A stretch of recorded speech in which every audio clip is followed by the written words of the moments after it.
Welcome once again to M5's English language learning program, Let's Speak English.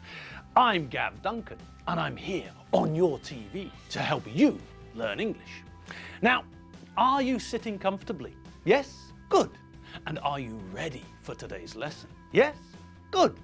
Okay, well let's learn English together. Welcome, welcome, welcome, welcome to the studio for this, the last lesson of the week. Yes, that's right people, it's Friday. So, Friday, the start of the weekend, and we're almost ready. So, what are we waiting for? Well, there's the protocol with the animals, isn't there? Gusti, you know what they have to do, don't you? Well, in fact, you know what not to do. No dancing. Calm down, settle down, and lie down. Just relax, Gusti. Just chill out. Relax and think peaceful thoughts for the next 15 minutes. Okay? Right. 1 down, 2 to go. Margot, you know your choices. Either you go into the garden and sleep there, or if you want to stay here, you have to make sure that you don't get in the way of the telly screen. Okay? Right. Good. And now, yes, the excellent replacement for... what was his name again? Greg. Wasn't it Greg the goldfish? Or Gabor? I can't remember. It was something beginning with G. Maybe it was Gareth. I don't know. I can't remember. Anyway, it's not important.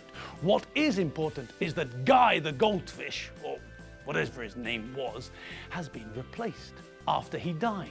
Yes, that's right. And now we've got a new, extremely hairy member on our team, Nigel. Nigel the guinea pig. And Nigel is a great bloke, lovely fellow, lots of fun. But there is, well, a problem with Nigel. He's pretty noisy. Listen to this.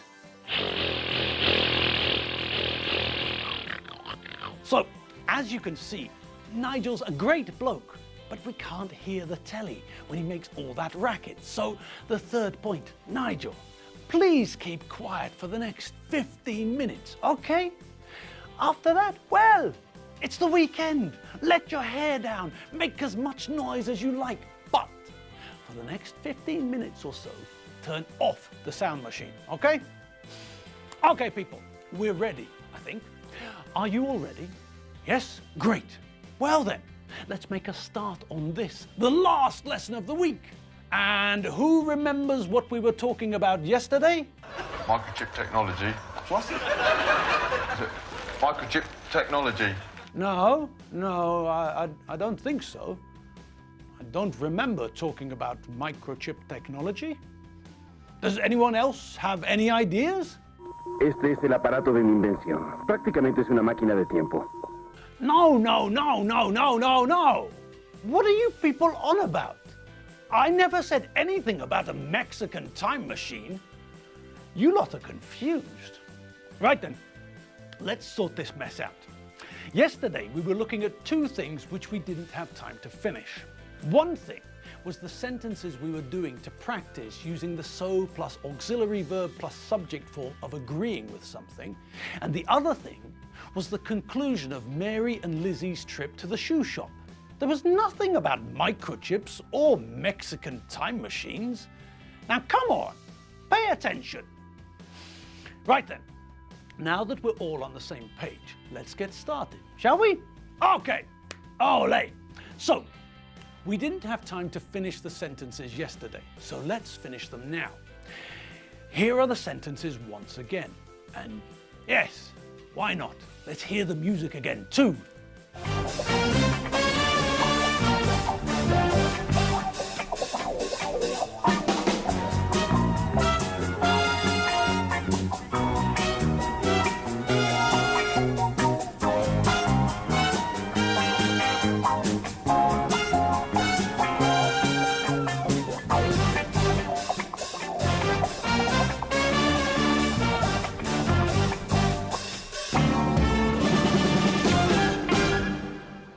All right, so we did the first, second, third and fourth ones, didn't we?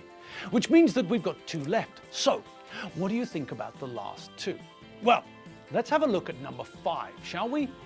I went to bed late last night. Okay, so what tense are we using in that sentence? That's right, Captain Banana. It's the past simple, isn't it? Yes, and, well, what does that mean? Well, that means it's an easy one. If we use the past simple of a verb in the original sentence, then when we make the so plus auxiliary verb plus subject reply to agree, then we use the same auxiliary verb that we normally use to make questions and negatives with the past simple.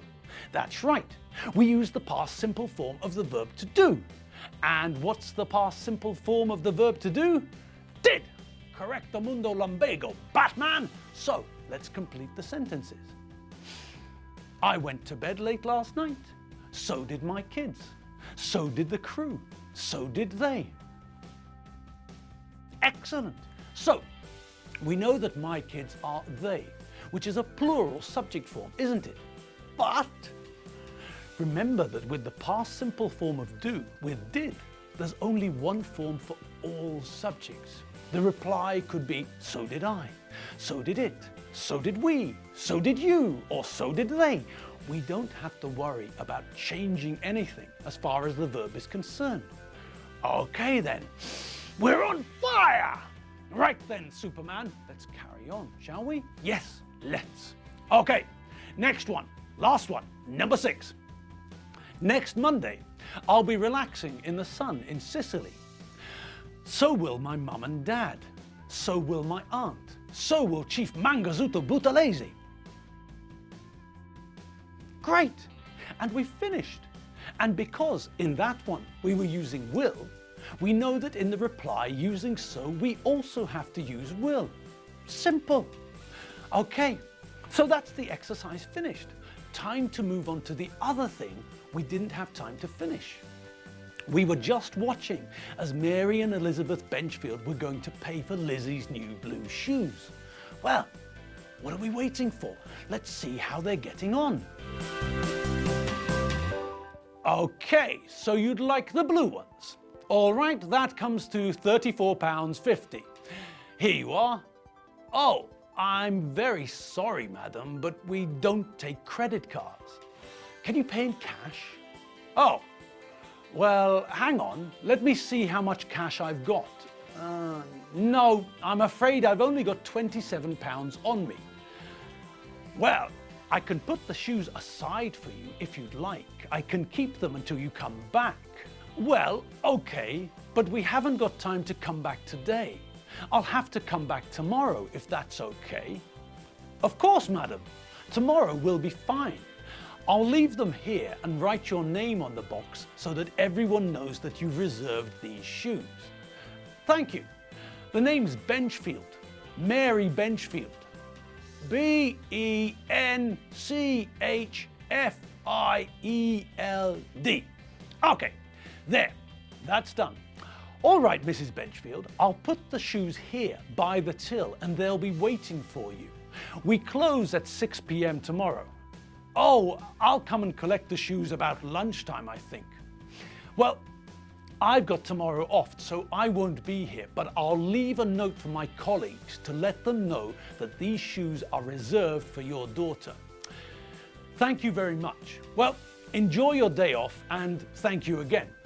I will, thanks. Well, have a nice day. Goodbye. Goodbye. Bye. All right. Well, Lizzie's almost got her new shoes, but there was a problem, wasn't there? The shop doesn't take credit cards, so people have to pay in cash. Okay, no problem. Cash is money too. But Mary didn't have enough cash on her to pay for the shoes. Now, when Mary was looking in her purse to see how much cash she had, she said something to the shop assistant, didn't she? That's right, she said, hang on. Now, this is just another English way of asking or telling someone to wait for a short time. I use this phrase a lot too. Sometimes people say something a little bit different. Sometimes people say, hold on. These two phrases mean the same thing. Some people prefer hang on, some people prefer hold on. They mean exactly the same thing. So it's up to you. Use whichever one you prefer. Now, What other new information did we learn from the conversation that Mary had with the shop assistant? Well, the first new thing that we heard was connected to when Mary wanted to pay. The shop assistant said that they don't take credit cards. Now, this is another way of saying that the shop doesn't accept credit cards. A lot of people think that it's too formal to say that they don't accept credit cards, so lots of people use the verb to take instead. We can also imagine a situation where the shop does take or accept credit cards, but there's a problem with the POS machine. Now, there's another acronym, but with this one, we don't normally pronounce it as a word. With this one, people normally pronounce it as 3 initials. Do you know what an initial is? An initial is the first letter of a word or name. If we look at Chief Mangosuthu Buthelezzi's name, then we can see that his initials are what? Well, are Chief Mangosuthu Buthelezzi's initials JD? No. Are they GM? No. His first name is Mangosuthu, which gives us the initial M, and his surname is Buthelezzi, which gives us the initial B. So that means that the chief's initials are MB. Okay, what about another example? How about my dad? His full name is Kenneth Blythe Duncan. Okay, that's his name, so what are his initials? KBD, correct. All right, so those are initials, the first letter of a word or name. When I went to the USA, I had to fill in a form with information about myself. One of the first pieces of information that I had to provide or give to the American immigration people was my name. They asked me to write down my first or Christian name, then they asked me to write down my surname, and then they asked me to put the initial of any middle names I have. I've got a middle name, John, but they didn't want me to write John. They only wanted me to put the initial of my middle name, J. Anyway, back to the POS machine. POS means point of sale, and this means the place where something is bought, in a shop. The machine that reads and writes to your credit card is a POS machine or terminal, like this one. Now, sometimes there's a problem with the machine, or perhaps there's a problem with the cable or the telephone line or the Wi-Fi or the Ethernet cable, or I don't know. But when this happens, what do you think the shop assistant will say to the customers? Well, I'm sure the shop assistant will start by apologizing. They'll say, sorry. After that, they'll explain what the problem is. There's a problem with the POS machine. And then they'll tell the customer what this means, what the result of the broken machine is. At the moment, you can only pay with cash, not with a credit card. Oh, and is that the time? Blimey, we're out of time. Jeepers creepers, I had no idea it was that late. Okay, people, wake the animals up and have another coffee. It's time. Well, it's almost time for the weekend to start. Quick, go and have a shower. Make sure you pay attention to the sweaty bits and wash your hair and put on lots of antiperspirant. It's hot and you don't want to smell like a skunk's armpit. Nobody wants to smell like a skunk's armpit.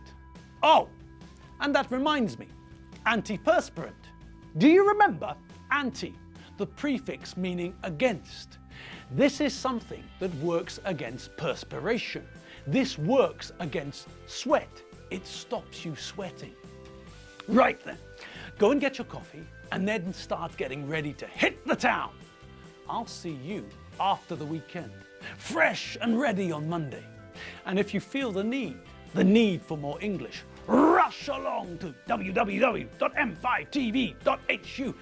That's where you can catch up on our old lessons and check your vocabulary too. Okay, I'm off. I need a shower and some antiperspirant too. See you later. Have a great weekend. Bye.